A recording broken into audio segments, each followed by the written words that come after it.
Today in the show, I'm going to be answering the question, who are the outsiders?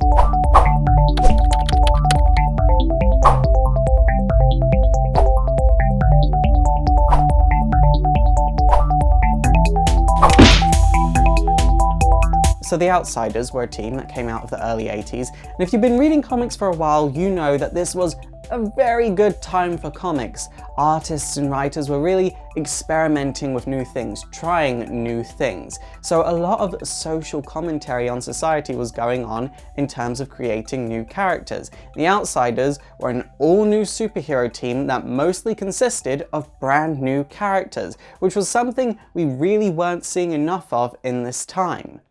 The Outsiders were a team that was created to work differently to every single superhero team that was working alongside them. But don't get this confused with the Doom Patrol. So the main theme of the Doom Patrol and the Outsiders is being different. You see, the Doom Patrol, their team consists of freaks, of rejects, people in society that just get ridiculed for having their powers. The Outsiders, they just think differently. They go for an outside-in approach to heroics, which was something we hadn't really seen in DC before this time. The team was formed in a fictional country in the DC universe called Markovia, which is located in Eastern Europe, and they were formed all thanks to Batman. This run would last for 36 issues until Batman left the team and the title would be rebranded from Batman and the Outsiders to Adventures of the Outsiders, and this would last for 14 more issues, but the last few issues were just reprints of the sister series, Outsiders. Outsiders started in 1985 and was set a year after the events of Batman and the Outsiders and the Adventures of the Outsiders. So it started a few years before Batman and the Outsiders cancellation, which is kind of interesting because this one kept going after that original title was cancelled. Another team called Infinity Inc. was located very close to the Outsiders. They were located in LA at this time, but what set the Outsiders apart from Infinity Inc. is they actually had access to the LA Batcave. This series would run for 28 issues, so it did pretty well, but I think people really didn't find these characters relatable towards the end of the run, which is why people kind of stopped reading it. And it wouldn't be until another 5 years later, in 1993, that we got another Outsiders title. This run on the Outsiders is, in my opinion, the worst run of the Outsiders. You see, they didn't really operate differently to any other superhero teams, other than the fact that they were superheroes, like spandex-clad superheroes,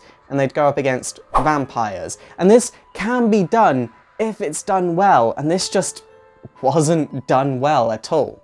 That being said, it lasted 24 issues, which means it lasted 2 years, which for the 90s is pretty damn good, but then in 1995 it would end, and it wouldn't be till 2003 that we got a brand new team of Outsiders, which had no links to any of the other Outsiders teams. So this team of Outsiders actually formed in the aftermath of Titan's Young Justice Graduation Day, which was an event which saw the death of Donna Troy and Omen. Arsenal would basically accept a sponsorship from a corporation and would form a hero team using the sponsorship, and this team would eventually become the Outsiders. Dick Grayson would eventually join this team, even though he was against using this corporation's money in Young Justice Titan's Graduation Day, which was a bit of a weird situation, but he was the last person to join the team. This team of Outsiders actually did think differently to every other superhero team around this time.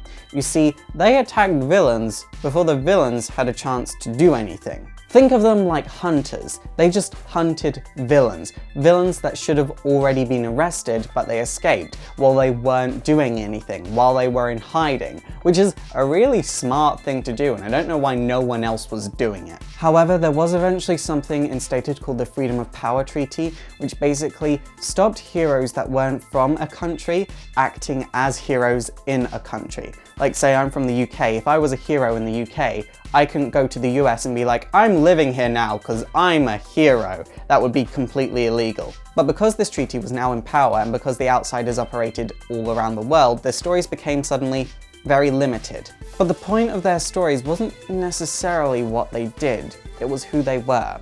You see, this team was written a lot like the 1980s New Teen Titans, in that it focused on their emotional state and their interactions with one another, as opposed to the fact that they were superheroes. Now, I love comics that focus on emotional states. I will read that over mindless fights any days, so I actually liked this run on The Outsiders, but a lot of people eventually found it a bit tiresome.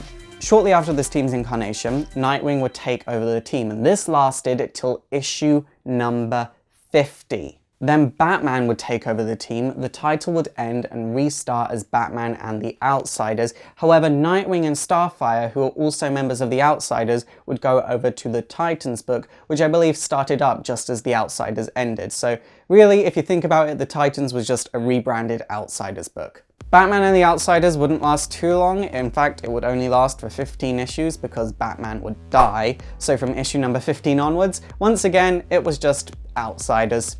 This run was really weird because it was entertaining, but it never did anything groundbreaking. It never did anything that made you go, oh my god, I love The Outsiders. But it lasted 40 issues and was only cancelled because of the New 52. So to answer the question, who are the Outsiders? They can be anything you want them to be, so long as you're writing them. Because they've had so many different incarnations that act very differently from one another, and that's kind of the point of the team. They just act differently to everything that came before them. So the Outsiders are whatever the writer wants them to be, and that's okay for this team. However, because of all of this, this title is very risky. You need to have the perfect creative team on board, and they need time to get this title started up. So because of that, you're not going to expect to see sales until like 6 or 7 issues in, which is 6 or 7 months in.